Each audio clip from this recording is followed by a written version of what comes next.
पूर्ण आहुति। सुधा जल्दी जल्दी सूटकेस में सामान रखने में व्यस्त थी। समय और आवश्यकता के अनुसार चुनी गई कुछ साड़ियाँ, ब्लाउज के सेट्स, सूट के साथ मैचिंग दुपट्टे, 2-3 चूड़ियों के सेट, कुछ रुमाल और रोज़मर्रा की ज़रूरत की ऐसी चीज़ें जिनकी उपस्थिति जीवन में अनिवार्य होती है, धीरे धीरे संभाल कर रख रही थी।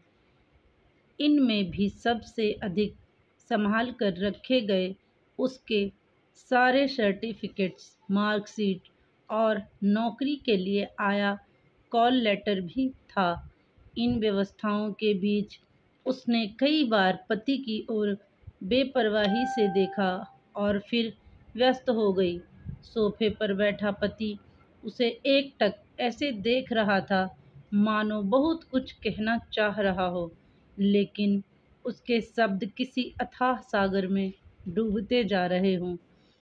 उधर सुधा थी कि उसकी ओर स्थिर होकर ताक तक नहीं रही थी, मानो जताना चाह रही हो कि तुमने मुझे कब सुना था, जो आज मैं तुम्हारी भावनाओं को समेट लूं। जब मैं तुम्हें अपने पास रोकना चाहती थी, तब तुम हाथ छुड़ाकर चले जाते थे। जब मैं तुमसे कुछ कहने का प्रयास करती, तब तुम ध्यान नहीं देते थे, क्योंकि तुम्हारे अनुसार मैं बेमतलब की बातें ही तो करती थी। फिर एक अहंकारी पुरुष मेरी बातों में क्यों दिलचस्पी ले पाता? ओह, मैंने ये क्या कहना चाहा था तुमसे? क्या एक पति का इतना भी कर्तव्य न था कि वह अर्धांगिनी कहे जाने वाली अपनी पत्नी के मनोभावों को समझना तो दूर, सुन भी न सके? मुझे आज भी याद है जब मैं ब्याह कर प्रथम दिवस तुम्हारे घर आई थी। ससुराल में पदार्पण करने के बाद नई दुल्हन को देखने वालों के लिए उत्साह ने मुझे क्षण भर भी आराम करने नहीं दिया था। हाँ, तुमने आते ही सोकर अपनी थकान उतार ली थी, लेकिन मैं भारी बनारसी साड़ी के बोझ तले दुल्हन बनी बैठी रही। रात में जब सब सो गए, तब मैं आधी रात कमरे में अकेली बैठी इंतजार करती रही थी। मेरे मन में कितने भाव आ जा रहे थे। मैं चाहती थी कि अपने मन के सारे द्वार खोल दूं और तुम एक प्रेमाकुल भ्रमर के समान मेरे मन के कोश में बंद कर सारे भाव पढ़ लो। सारी नींद, सारी थकान भुलाकर मैं तुमसे रात भर बातें करती रहूं, लेकिन ऐसा नहीं हुआ। तुमने आते ही कमरे के कपाट बंद कर दिए और मेरे मन के द्वार पर मानो ताला लगा दिया।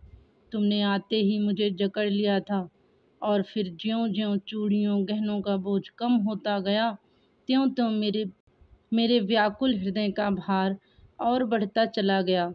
उसके बाद तो सपने, कल्पनाएं, भावनाएं ना जाने क्या-क्या मेरे भीतर ही टूटता रहा। मेरा तो जैसे संपूर्ण अस्तित्व अस्त-व्यस्त हो गया, जिसे मैं न आज तक नहीं समेट पाई।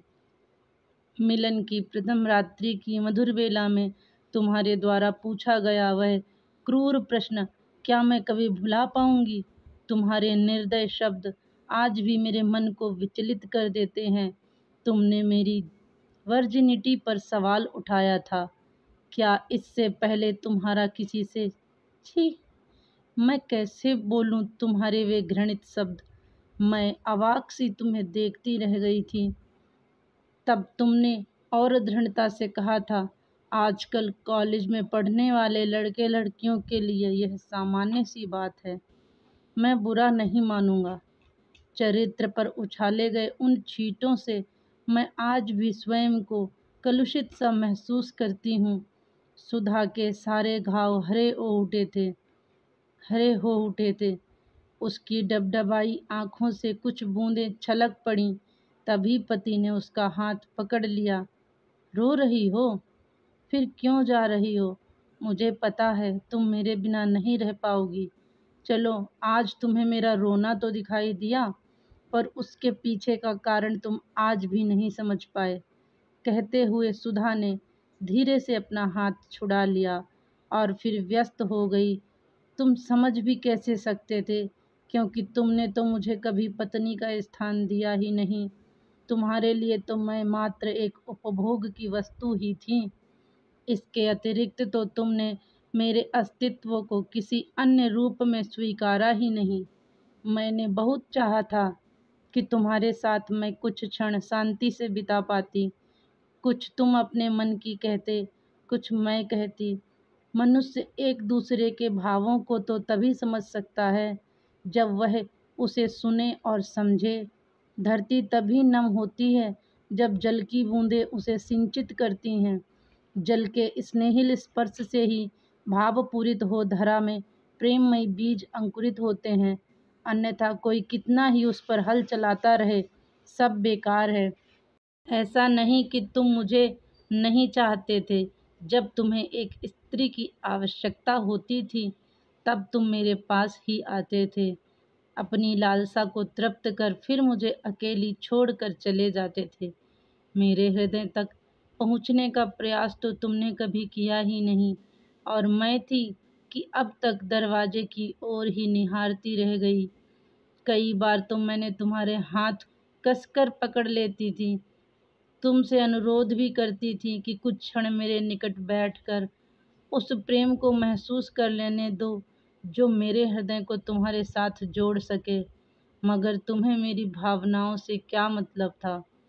मेरे लिए प्रेम एक अमूर्त भाव था, एक ऐसी डोर जो दो प्राणों को जन्म जन्म के लिए बांध लेते हैं। मगर तुम्हारे लिए प्रेम की परिभाषा कुछ और ही थी। तभी तो तुम निर्दयी भाव से मेरा हाथ छुड़ाकर चले जाया करते थे। आखिर तुम्हें किस बात की कमी है यहाँ? क्या तुम्हें वास्तव में नौकरी की आवश्यकता है? वह भी इतनी दूर जाकर अकेली रह पाओगी? पति के शब्दों ने सुधा की चुप्पी तोड़ी थी। वह कुछ क्षणों के लिए पति की ओर देखती रही, बिना कुछ कहे एकटक। सुधा मानो उन्हीं शब्दों की डोर थामे हुए कहीं डूबी चली जा रही थी। यह तुम्हारे लिए मात्र एक नौकरी होगी, मेरे लिए तो तुम्हारे कारागार से मुक्त होकर स्वच्छंद हवा में सांस लेने का एक माध्यम है। अपने आत्मसम्मान और स्वाभिमान को कुचलकर तुम्हारी दी हुई सुख सुविधाओं का भोग अब मेरे लिए सहन कर पाना असंभव हो गया है। मैं कैसे भूल सकती हूँ वह काला दिन जब तुमने मेरी भावनाओं को खंड खंड कर डाला था। मैं वह पल कैसे भूल सकती हूँ? मेरा अपराध मात्र इतना था कि जब तुम मेरी कोई बात सुनने समझने को तैयार न थे, मैंने अपनी भावनाओं को तुम तक पहुँचाने के लिए पत्र को माध्यम बनाया था। अपने भाव के मोती शब्दों की डोर में पिरोकर तुम्हें सौंप दिया था। यही मेरी भूल थी। सोचा था इसे पढ़कर ही कदाचित किसी सीमा तक तुम मुझे समझ पाओगे, मगर नहीं, तुम तो पूरी तरह संवेदना शून्य थे। इसलिए तो तुमने उस पत्र में लिखे एक एक शब्द को सबके सामने बोलकर मेरा मजाक उड़ाया था। घर में गूंजते ठहाकों से मेरा हृदय चित्कार कर उठा था। उस दिन मैं टूटकर ऐसी बिखरी कि आज तक मैं स्वयं को समेटने का प्रयास ही कर रही हूँ। शायद राख के ढेर में कहीं एक चिंगारी शेष थी। बस मन में एक निश्चय किया था, अब मुक्ति चाहिए, और इसके लिए मुझे स्वयं को स्थापित करना ही होगा।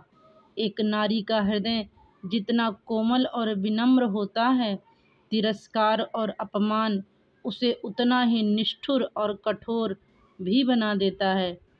पति ने अपना अंतिम प्रयास किया। उसने सुधा को कसकर भींच लिया। सोच लो बस एक बार, मेरे लिए इतना आसान नहीं होगा यह सब। आसान तो कुछ भी नहीं होता। अपने माता पिता और परिजनों को छोड़कर किसी अजनबी को पति मानकर उसके साथ चल पड़ना कौन सा आसान होता है? सुधा ने प्रश्नपूर्ण दृष्टि से पति की ओर देखा था। जीवन के एक नए सफर पर चल पड़ने की दृढ़ता उसके चेहरे पर स्पष्ट झलक रही थी। तो तुम नहीं मानोगी? नहीं, नहीं रुकोगी? नहीं, एक बार फिर सोच लो। नहीं, सुधा ने अपने वैवाहिक जीवन की यज्ञ वेदी में आज तक जितनी आहुतियाँ दी थीं, आज उसकी पूर्ण आहुति देने का समय था। सुधा इसके लिए पूरी तरह तैयार थी। पति के बाहुपाश से छूटते ही उसने सूटकेस उठाया और दृढ़ता के साथ बाहर निकल गई। तो फ्रेंड्स, आई होप आपको ये कहानी पसंद आई होगी। अच्छी लगे तो प्लीज़ इसे लाइक शेयर कीजिए। चैनल पर नए हैं तो सब्सक्राइब कीजिए। धन्यवाद आप सभी का।